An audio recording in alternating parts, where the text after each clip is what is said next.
منبر نور پر جلوہ بہار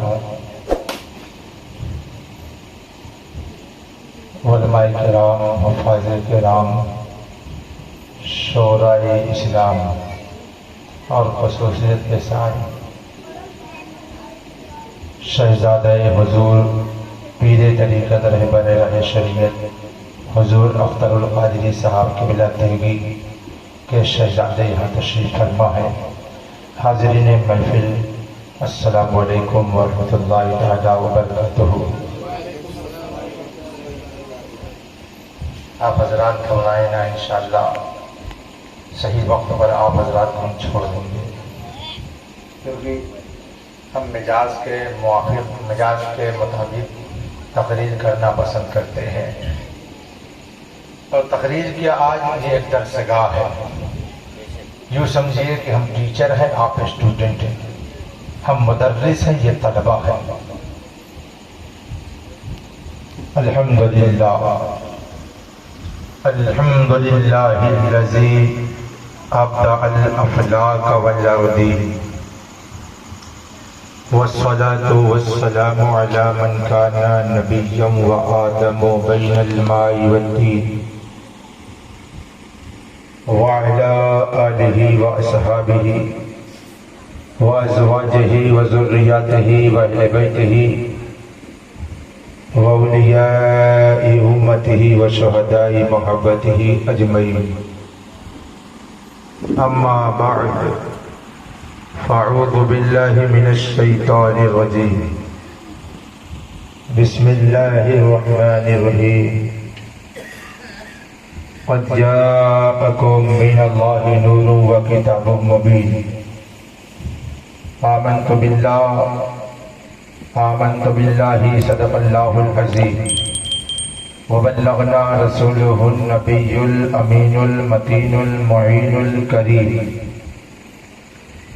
رؤوف الرحیم، ونحن علی ذلک لمن الشاہدین والشاکرین، والحمد للہ رب العالمین، آمین یا رب العالمین، الی غیر النہایہ، بلغ العلا بکمالہ، بلغ العلا بکمالہ، کشف الدجا بجمالہ، حسنت جمیع خصالہ، صلو علیہ وآلہ۔ جو شے تیری نگاہ سے گزرے درود پڑھ، جو شے تیری نگاہ سے گزرے درود پڑھ، ہر جز و کل ہے مظہر انوار مصطفیٰ۔ آئیے ہم اور آپ سب سے پہلے مکہ کے سردار، مدینے کے تاجدار، دونوں عالم کے مالک و مختار، لمبے لمبے ہاتھوں سے بھیک دینے والے آقا و داتا جناب احمد مجتبی محمد مصطفیٰ صلی اللہ تعالی علیہ وسلم کی بارگاہ میں عقیدت اور محبت کے ساتھ درود پاک پڑھیں۔ اللہم صلی علی سیدنا مولانا محمد وبارک وسلم، صلو علیہ صلاۃ و سلاما علیک سیدی یا رسول اللہ صلی اللہ تعالی علیہ وسلم۔ صاحب خانہ عالی جناب الحاج محمد ظہیر صاحب قبلہ، اور ساتھ ہی ساتھ ان کے لڑکے محمد اشتیاق اور محمد اسرار، اور تمام گھر والوں نے نبی کی محفل کو رچایا اور بسایا۔ اس محفل نور کے صدقے میں صاحب خانہ کی نیک جائز تمنا کو قبول فرمائے، بلا اور مصیبتوں سے دور رکھے، اور خصوصی دعا یہ ہے کہ جتنے لوگ حاضر آئے اللہ سب کی حاضری کو قبول فرمائے، سب کے رزق میں برکت عطا فرمائے، رزق حلال کی روزی عطا فرمائے، بیماروں کو شفا عطا فرمائے، بے اولادوں کو نیک صالح اولاد عطا فرمائے۔ میرے دوستو، اللہ تبارک و تعالی قرآن پاک میں فرماتا ہے قد جاءکم من اللہ نور و کتاب مبین۔ یہ آیت اپنے مائنڈ میں، اپنے ذہن میں نقش کر لیجیے۔ قد جاءکم من اللہ نور و کتاب مبین، آسان سا ترجمہ یہ ہے کیا؟ قد جاءکم من اللہ، بے شک اللہ کی جانب سے ایک نور اور ایک روشن کتاب۔ میرے دوستو، نور سے مراد پیارے نبی جناب احمد مجتبیٰ محمد مصطفیٰ صلی اللہ تعالی علیہ وسلم کی ذات بابرکات ہے، اور کتاب سے مراد قرآن مجید فرقان حمید ہے۔ دوستو، یہ دو ہے، اسی پر انشاءاللہ گفتگو میں کروں گا۔ آپ حضرات شانتی سے بیٹھے۔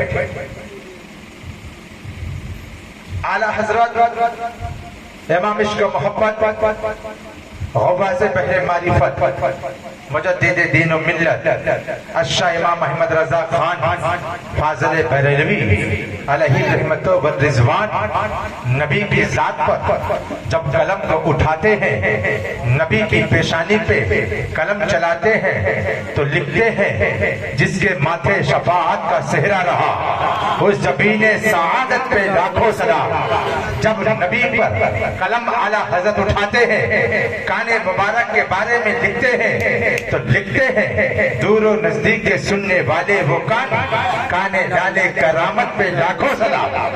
اعلیٰ حضرت ہاتھ کے بارے میں لکھتے ہیں، ہاتھ جس کو اللہ قرآن میں فرماتا ید اللہ فوق ایدیہم، اعلیٰ حضرت اسی کی ترجمانی کرتے ہیں، ہاتھ جس سمت اٹھ گیا غنی کر دیا، موج بحر سماحت پہ لاکھوں سلام۔ میرے دوستو، زبان کے بارے میں اللہ تبارک و تعالیٰ قرآن میں فرماتا ہے، مگر اعلیٰ حضرت اپنی زبان میں کیا لکھتے ہیں؟ وہ زبان جن کو سب کن کی کنجی کہے، اس کی نافذ حکومت پہ لاکھوں سلام۔ حد تو یہ ہے کہ رسول کے طلبے مبارک کے بارے میں اعلیٰ حضرت لکھتے ہیں جن کے طلبے کا دھوون ہے آب حیات، ہے وہ جانے مسیحا ہمارا نبی، ہے وہ جانے مسیحا ہمارا نبی۔ اعلیٰ حضرت لکھتے ہیں سرور کا ہو کہ مالک کو مولا کا ہو تجھے، باغے خلیل کا گلے زیبا کا ہو تجھے، لیکن رضا نے ختم سخن اس پر کر دیا کہ خالق کا بندہ خلق کا آقا کہوں تجھے، اور حشر تک ڈالیں گے ہم پیدائش مولا کی دھوم، حشر تک ڈالیں گے ہم پیدائش مولا کی دھوم، مصر فارس نجد کے قلعے گراتے جائیں گے۔ میرے دوستو، اعلیٰ حضرت کی شاعری آیت عشق میں ہے، اعلیٰ حضرت کی شاعری پوری دنیا میں پڑھی جا رہی ہے۔ اعلیٰ حضرت لکھتے ہیں چمک تجھ سے پاتے ہیں سب پانے والے، میرا دل بھی چمکا دے چمکانے والے، برستا نہیں دیکھ کر ابر رحمت، بدو پر بھی برسا دے برسانے والے۔ ابھی حضرت نے ایک جو خطاب کیا، انہوں نے فرمایا کہ کچھ ایسی چیزیں ہیں جو ہم دیکھ نہیں سکتے۔ اعلیٰ حضرت اسی کو ترجمانی کرتے ہیں، تو زندہ ہے واللہ، تو زندہ ہے واللہ، میرے چشمے عالم سے چھٹ جانے والے، میری چشمے، چشمے مانے آنکھ، چشمہ کے معنی بہت سارے ہیں، پانی زمین سے نکلنے کو بھی چشمہ کہتے ہیں۔ آج اسی رسول اعظم صلی اللہ تعالی علیہ وسلم کے بارے میں کچھ لوگوں کا یہ خیال ہے، سلمان رضا کسی کی مخالفت نہیں کرتا، اہل سنت کے مشن پر مسلک اعلیٰ حضرت پر چلنے والوں کے لیے ایک ایک پیغام۔ چشمہ جب کئی معنوں میں آتا ہے، ایسے ہی رسول کی ذات سے وہ دوحا واللیل میں بھی ہے۔ میرے دوستو، میں آپ کو بتاؤں گا انشاءاللہ، مگر قرآن میں اللہ فرماتا ہے قد جاءکم من اللہ نور و کتاب مبین۔ میرے دوستو، وہ نور کون ہے؟ وہ نور کیا ہے؟ آؤ دیکھو، 2013 میں جب جرمن کے لوگوں نے ریسرچ کیا کہ یہ دنیا لائٹ سے ہے یا کسی اور چیز سے ہے، تو 2013 میں جرمن کے لوگوں نے بتایا یہ دنیا ہوا سے نہیں ہے بلکہ آج لائٹ سے ہے۔ تو میرے دوستوں، پھر پوچھا گیا وہ لائٹ کیا ہے، تو بلا تمثیل وہاں کے لوگوں نے بولا وہ لائٹ مصطفیٰ کا نور ہے، مصطفیٰ کا نور ہے۔ اعلیٰ حضرت کی نظر پر ہی فرماتے ہیں تیری نسل پاک میں ہے بچہ بچہ نور کا، تو ہے عین نور تیرا، سب گھرانہ نور کا۔ اللہ تبارک و تعالی عالم ارواح میں اولین و آخرین کو، آدم سے لے کر عیسیٰ تک، نبی اور رسولوں کو، عام آدمیوں کو، ہم گنہگار پاپیوں کو عالم ارواح میں اکٹھا فرمایا، اور قیامت تک جتنے لوگ پیدا ہوں گے سارے لوگوں سے یہ عہد لیتا ہے، معاہدہ کراتا ہے کہ میں اپنے محبوب مصطفیٰ جان رحمت صلی اللہ علیہ وسلم کے صدقے میں اپنا ایک خلیفہ آدم پیدا کرنے جا رہا ہوں۔ تو تم لوگ بتاؤ کیا اس نبی کے بارے میں تم کیا خیال رکھتے ہو؟ بلکہ یوں کہہ لیجئے، آگے بتانا چاہتا ہوں میں، آدم کو اللہ نے 4 چیزوں سے پیدا فرمایا، اور ہم جیسے انسان کو بھی آگ، پانی، ہوا اور مٹی، کیا ہے یہ؟ آگ، پانی، ہوا اور مٹی سے پیدا فرمایا۔ ابھی اس میں نور مصطفیٰ ڈالا نہیں۔ فرشتوں نے کہا مولا اس میں تو نور ہی نہیں، اس میں تو لائٹ ہی نہیں، اس میں تو وہ نور نہیں ہے، مولا پھر ہم کس کا تعظیمی سجدہ کریں؟ اللہ نے فرمایا جاؤ میں اپنے نور سے مصطفیٰ کو آدم کی پشت، آدم کی پیشانی میں ڈال دیتا ہوں۔ جب فرشتوں نے یہ دیکھا کہ آدم کی پیشانی میں اتنا بہترین جو نور چمک رہا ہے وہ کوئی عام نور نہیں ہوگا بلکہ مصطفیٰ جان رحمت کا نور ہوگا۔ دوستو سارے لوگوں نے جب سجدہ کرنے کے اللہ نے حکم دیا، سارے لوگوں نے سجدہ کیا سوائے ایک کے، سارے لوگوں نے سجدہ کیا سوائے ایک کے۔ ذہن کو حاضر رکھے، وہ کون ہے؟ جس کا نام عزازیل تھا، مگر جب رب کی بات نہ مانی، جب رب سے اکڑا، رب سے لڑائی کے لیے آمادہ ہوا، اللہ نے اسے جنت سے نکالا اور دنیا میں بھیج دیا۔ میرے دوستو سارے فرشتوں نے سجدہ کیا، حضرت جبریل سے لے کے تمام لوگوں نے سجدہ کیا، تعظیمی سجدہ کیا۔ سب سے پہلے سجدہ کرنے میں جبریل امین فرشتوں میں جب سجدہ پہلے کیا تو اللہ نے انہیں فرشتوں کا سردار بنا دیا۔ میرے دوستو فرشتوں کا سردار بنایا۔ جب آدم نے یہ دیکھا میرا یہ مقام، میرا یہ مرتبہ، میری یہ رفعت، میری یہ عزت، میرا یہ وقار، میری یہ حیثیت، میرا یہ رتبہ ہے، اللہ سے عرض کرتے ہیں مولا میرے اندر وہ کون سی چیز تم نے ڈال دیا ہے جو سارے لوگ میرا سجدہ کر رہے ہیں؟ میں بھی اسے دیکھنا چاہتا ہوں، میں بھی اسے دیدار کرنا چاہتا ہوں۔ اللہ نے کہا آدم تم اسے دیکھنا چاہتے ہو؟ تو کہا ہاں مولا میں دیکھنا چاہتا ہوں۔ اللہ نے آدم کے دونوں انگوٹھے میں جلوے مصطفیٰ کو ڈال دیا، نور مصطفیٰ کو آدم کے انگوٹھے میں ڈال دیا۔ آدم تعظیماً محبتاً انگوٹھا فوراً چوم لیا، محمد رسول اللہ، یہ محمد کا نور ہے۔ میرے دوستو میرے اندر وہ طاقت نہیں تھی کہ سارے فرشتے سجدہ کرے، میرے اندر وہ طاقت نہیں تھی، وہ رفعت نہیں تھی، وہ بلندی نہیں تھی، مگر اگر لوگ سجدہ کرتے ہیں، تعظیم کرتے ہیں تو نبی کے نور کی بدولت سجدہ کرتے ہیں۔ دوستو اللہ نے اب دنیا میں آدم کو بھیجنا چاہا، فرشتوں ابھی حضرت نے بتایا انی عالم ما لا تعلمون، اللہ فرماتا ہے جو میں جانتا ہوں تم نہیں جانتے، بولو جو میں جانتا ہوں تم نہیں جانتے۔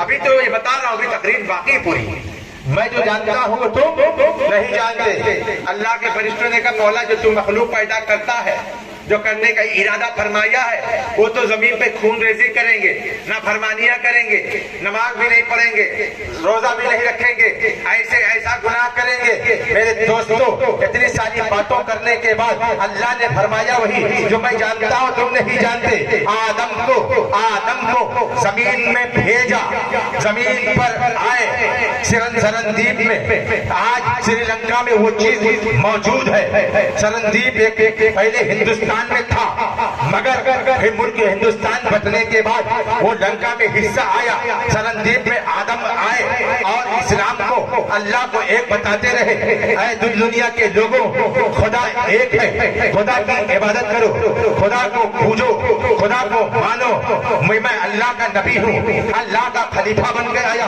اللہ کا نائب بن کر کے آیا۔ سلسلہ چلتا رہا۔ آدم کے بعد جب اسلام کو اور بڑھانا مقصود ہوا اللہ کو، دنیا میں اور نبیوں کو بھیجنا مقصود ہوا. آدم کے بعد اللہ نے داؤد کو بھیجا, اللہ نے اسحاق کو بھیجا, اللہ نے دیگر پیغمبروں کو بھیجا.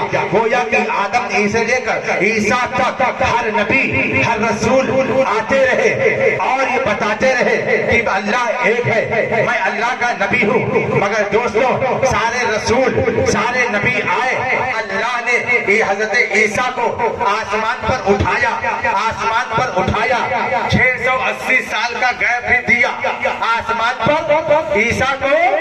بولو گے تبھی ہو جائے گا. آسمان پر اٹھا لیا اور 680 سال کا گیپ. کوئی نبی نہیں, کوئی رسول نہیں, کوئی لیڈر نہیں, کوئی حاکم نہیں. 680 سال میں بچیوں کو مارا جا رہا ہے, کفن کیا جا رہا ہے, بیواؤں کو چڑیل کہا جا رہا ہے, بیواؤں کو ٹائم کہا جا رہا ہے. بیواؤں کو جس طرح لوگ آج ڈیلیوری کے وقت ان کے برتن کو الگ کر دیتے تھے, وہ زمانہ تھا. بے عورتوں کو یعنی ان کے گھر کو الگ کر دیا جاتا تھا, ان کے بستر کو الگ کر دیا جاتا تھا, ان کے مکان کو الگ کر دیا جاتا تھا. میرے دوستوں ایک شخص ہے میدان میں اپنی بیٹی کو لے کر جاتا ہے اور گڈھا کھودتا ہے, بیٹی ہیلپ کرتی ہے, باپ کی مدد کرتی ہے, گڈھا کھود دیتا ہے, بیٹی کو زمین میں دفن کرتا ہے. دفن کرتے کرتے بیٹی یہی دعا کرتی ہے, مولا ایک ایسا حاکم بھیج دے, ایک ایسا لیڈر بھیج دے جو بچیوں کو بچانے والا آ جائے, جو بیواؤں کو زندگی دینے والا آ جائے. میرے دوستوں سورت تسکین کی نکلی دھیرے سی مام سے ایک کرن پھوٹی اچانک چرخ پر مہتاب سے. اس کرن نے راہ ایمان کو منور کر دیا, پھول کو پھول ہے دھاروں کو گلے تر کر دیا. اس کرن کو اہل دین احمد رضا کہنے لگے, اس کرن کو اہل دین احمد رضا کہنے لگے, امت ختم الرسول کا فاصلہ کہنے لگے. سرکار کی آمد, سرکار کی آمد, علماء اہل سنت, مسلک اعلیٰ حضرت, مسلک اعلیٰ حضرت, نعرہ تکبیر, نعرہ رسالت. میرے دوستو تو جب اللہ کے نبی کی آمد ہونے والی ہے, بچیوں کی دعائیں سن لی گئی. آج بھی وہی حال ہے. 1400 سال پیچھے بچیوں کو پیدا ہونے کے بعد مارا جا رہا تھا, آج جو ماں کے شکم میں مارا جا رہا ہے, ڈاکٹروں کے ذریعے بچوں کو گروایا جا رہا ہے, ڈاکٹروں کے ذریعے ان بچوں کو مارا جا رہا ہے. اور اتنا ہی نہیں, آج جہیز کے تعلق سے بچی اپنے گھر سے نکلتی ہے, اپنے شوہر کے پاس جاتی ہے تو کہیں جہیز کے معاملے میں اس کا شوہر اسے پھاڑ دیتا ہے, کہیں وہ بیوی لڑکی اپنے بچوں کو لے کر گیس سلنڈر جلا کر راکھ ہو جاتی ہے, کہیں وہ لڑکی ندی میں کود کر, کہیں وہ لڑکی پھانسی کے پھندے پر یعنی چڑھ جاتی ہے. کیا وجہ ہے؟ ان بچیوں کو کس نے مجبور کیا؟ کیا وجہ ہے آج ہندوستان میں مسلمانوں کی بچیوں کا یہ کرنے پر کون مجبور کیا؟ میں پوچھنا چاہتا ہوں, تمہارے گھر کی شادیاں بڑے بڑے گھر کی ہوتی ہیں, بڑے بڑے دولت مند اپنے گھر میں اے سی کولر فریج وغیرہ دیتے ہیں. کیا تمہیں پتا نہیں اس شادی میں آنے والی بیوہ بھی موجود ہے, اس گھر میں آنے والی یتیم بچی بھی موجود ہے. یتیم بچی جب سوچتی ہے اور دیکھتی ہے کہ یہ بڑے بڑے امیروں, یہ بڑے بڑے رئیسوں, یہ بڑے بڑے دولت مند اپنی بیٹی کو فریج دے رہے ہیں, اپنی بیٹی کو اے سی دے رہے ہیں, اپنی بیٹی کو 4 چکا گاڑی دے رہے ہیں, کیا تم نے کبھی قسم خدا کی تصور میں سوچا ہوگا کہ ان یتیم بچیوں کا کیا حشر ہوگا, ان یتیم بچیوں کا کیا قیمتی ہوگی؟ اے میرے دوستوں شادیوں میں سامان دکھانے کا رواج بند کر دو, تاکہ تم آج تو میں کہنا چاہتا ہوں نکاح کو اتنا کٹھن کر دیا گیا, نکاح کو اتنا کٹھن کر دیا گیا کہ آج 10 لاکھ کھولتا ہو تو ہم بیٹی کی شادی کریں گے. نکاح کو اتنا کٹھن کر دیا گیا, زنا کو اتنا آسان کر دیا گیا کہ چلتے پھرتے ہم زنا کر بیٹھتے ہیں, 10 روپے میں زنا کر دیتے ہیں, 100 روپے میں زنا کر بیٹھتے ہیں, 500 روپے میں زنا کر بیٹھتے ہیں, 5 سے 8 ملی ہم زنا کر بیٹھتے ہیں, اشاروں میں اشارہ ہوا ہم زنا کر بیٹھتے ہیں. میں پوچھنا چاہتا ہوں یہ کس نے مجبور کیا ہے؟ رسول کی حدیث کی کیا ہمیں نہیں یاد ہے؟ رسول فرماتے ہیں نکاح کو اتنا آسان کرو, نکاح کو اتنا آسان کرو تاکہ ہر غریب کی بیٹی کا گھر بس جائے. مگر آج یہ نہیں ہو رہا, حقیقت ہے یہ. آج میرے دوستوں حالات کو بدلو, معاشرے کو بدلو. کل کا بھی یہ دور تھا,